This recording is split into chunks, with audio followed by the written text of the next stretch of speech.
नमस्कार बाबलू रोषेई को आपण मानक स्वागत। मु आज दलिया रे खीरी बना जाऊँगी। चलतु देखिया केमिति खीरी मु प्रस्तुत करिछि। एटा देह पे बहुत भल, छोट रु बड़ जाए समस्त प्राय भल लगे। ये प्रोसेस रे जदि आपण माने बनाती मु प्रेसर कुकर रे खीरी बनैबी।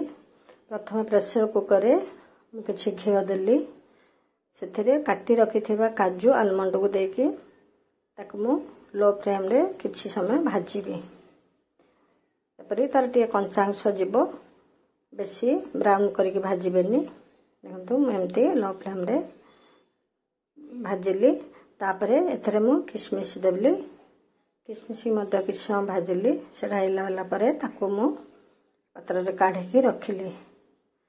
तापर मु प्रेशर कुकर रे गोटे चामच घिओ देली, से मु छोट दाना वाला दलिया दे भाजीबी। तापर मु छोट गुजराती दीटा 2-3 मिनट दे फुटे देछि, जहाँकि खीरी रो टेस्ट टा भल आसीबो। छोट दाना वाला दलिया टा को मु घिओ रे किछ समय भाजिली। आपण माने बड़ दाना दलिया अछि, छोट दाना दलिया भी अछि।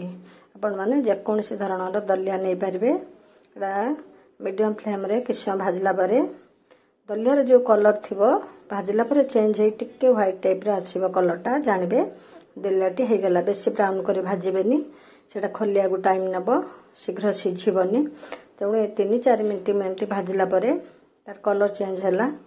तापरे मु एथरे कोन कली कि जो बाउल ले मु नेथिली दलिया सेथरे 2 बाउल मु पानी एथरे देली।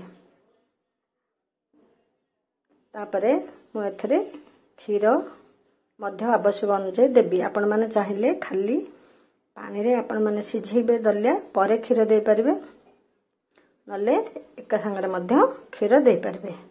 मु एथरे हाफ लीटर वाली क्षीर मु देली। आपण माने परिमाण अनुसार क्षीर पानी मिसै करी देबे, नले खाली पानी देबे परे क्षीर देबे। परे मध्य सिझी सारला परे देखिबे जदी कम बेसी बहळ होईछि आपण माने परे क्षीर देई परबे। तापर एटा देला परे मु खोला रखी प्रेशर कुकर को ताको किछ समय फुटेइली। एटा फुटिला परे तापरे मु जाई ढांकणा देबी। मते टिके कम लागिला, तेणु आउ टिके एथरे मु क्षीर देली। क्षीर देला परे एमदे ताको घांटीबी। सेटा फुटिबो किछ समय, फुटिला परे मु ताको कभर कर देबी। तो एमती किछ समय फुटिला परे एमती 2-3 मिनिट एमती टिके घांटी देबे। फुटिला परे ताको मु प्रेशर कुकर कभर देई मु ताको मीडियम फ्लेम रे गोटे सीटी आसीबो। तापरे लो रे पूरा लो कर देबे। लो रे 2टी सीटी आसला परे ताको 10 मिनिट रेस्ट देबे। गैस बंद कर देबे। 10 मिनिट परे ठंडा हैला परे आपण ताको काढिबे।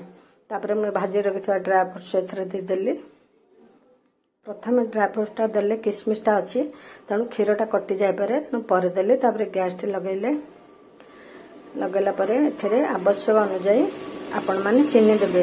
आपण माने मिठा कम बेसी करी आपण मानक पसंद अनुसार आपण मिठा देबे, चीनी देबे। मु एथरे चीनी देली, आवश्यक अनुसार चीनी देली। टिके केसर तापरे पकेली कलर पाई। तापरे मु एथरे चीनी देली।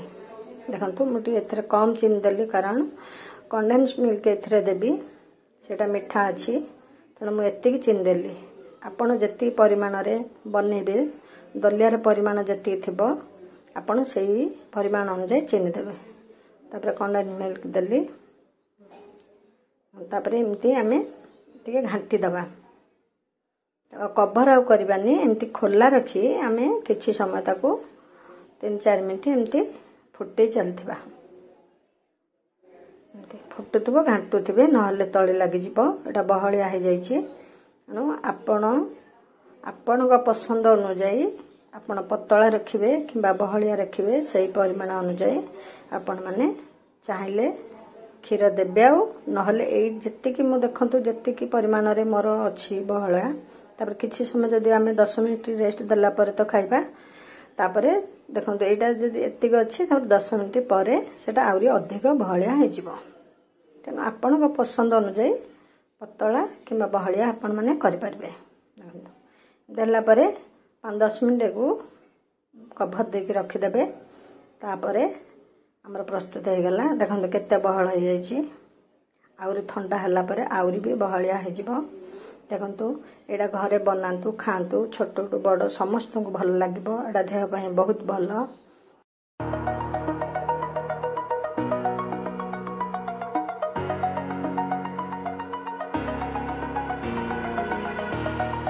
Over the edge, feel like I'm floating through the air.